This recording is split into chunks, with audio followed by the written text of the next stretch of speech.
네, 26일에 윤석열 내란숙의 재판과 관련해서 보석 청구한 게 신문이 열린다고 합니다.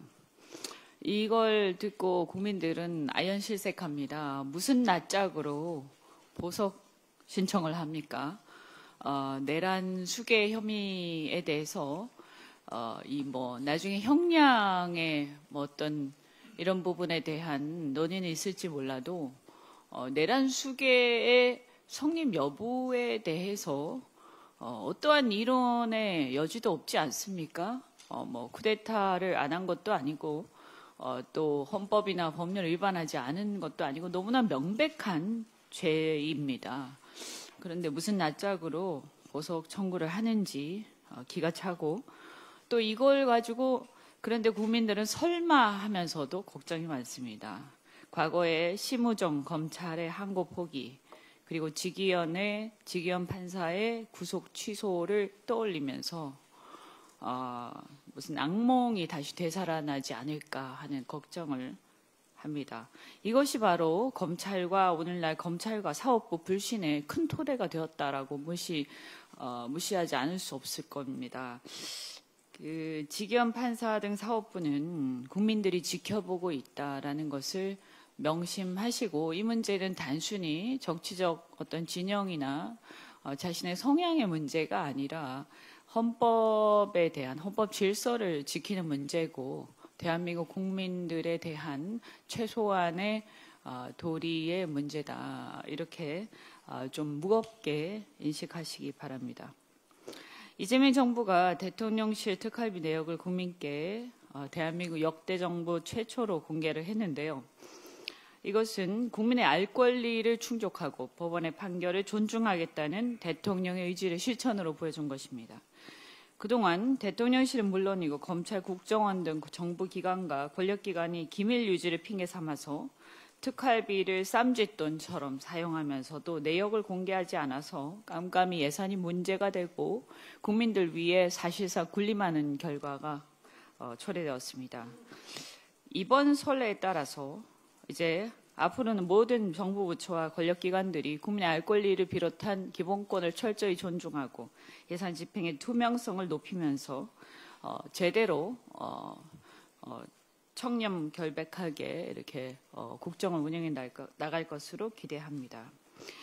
그동안 환자 가족이 100% 부담해온 중증 환자 간병비 내년 하반기부터 건강보험에서 지원하는 방안을 보건복지부가 추진 중에 있다고 합니다. 간병살인, 간병파산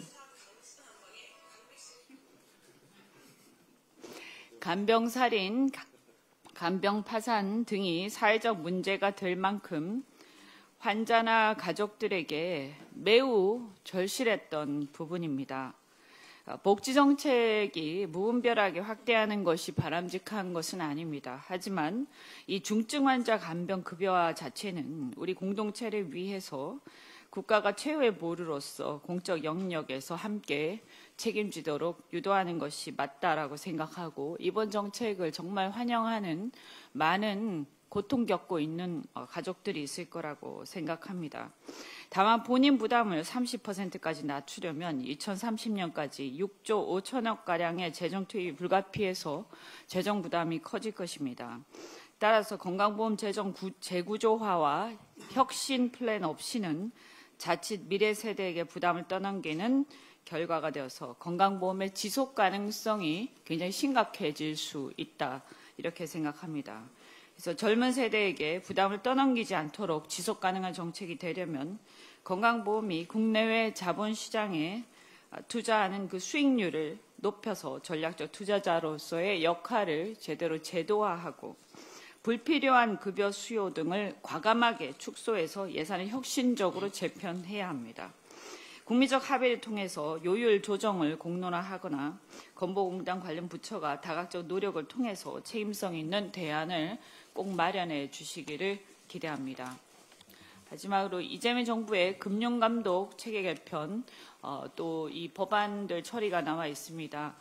금융감독 체계 개편은 금융경쟁력 강화를 위해서 한국 경제 선진화를 위해서 반드시 필요하다 이렇게 생각하고 금융정책과 금융 감독 기능을 분리하고 소비자 보호를 강화한다는 방향성에 굉장히 타당하고 저도 깊이 공감합니다. 그런데 시간이 별로 없긴 하지만 이것만은 조금 지적을 했으면 합니다. 우려되는 지점이 있어서요. 신설 예정인 금감위 산하에 130명 가량의 공무원으로 구성된 사무처 조직이 그대로 존치가 된다고 하고요. 그다음에 공무원 조직인 금감위가 민간기구인 감독원과 금감원과 금소원 상위에 위치해서 지휘 감독하는 구조로 되어 있습니다. 또 금감위 산하에 금융소비자보호위원회를 설치를 해서 금융소비자보호원을 지휘 감독하게 하는 또 옥상옥 구조가 있고요. 금감위 사무처에 금융소비자보호국을 설치하면서 재정경제부의 금융소비자정책관을 또 별도로 설치하는 중복적인 부분들이 있는데 사소한 걸로 보일 수도 있습니다만 이것을 보면 우리가 이러한 어떤 제조업 중심의 대한민국이 앞으로 서비스 산업이 선진화되는 데 있어서 금융 서비스 산업이 발달하는 굉장히 중요하고 금융 감독의 독립성과 전문성을 강화하는 것이 본래의 취지가 아닌가 이렇게 생각하는데 이게 혹시 훼손될 우려가 있지 않은가 걱정이 되고 특히 모피아의 자리만 늘어나고 관치금융이 혹시 강화되지 않을까 우려가 됩니다. 얼마 시간이 남지 않았지만 한번 좀 살펴보시기 바랍니다. 이상입니다. 다음으로 황명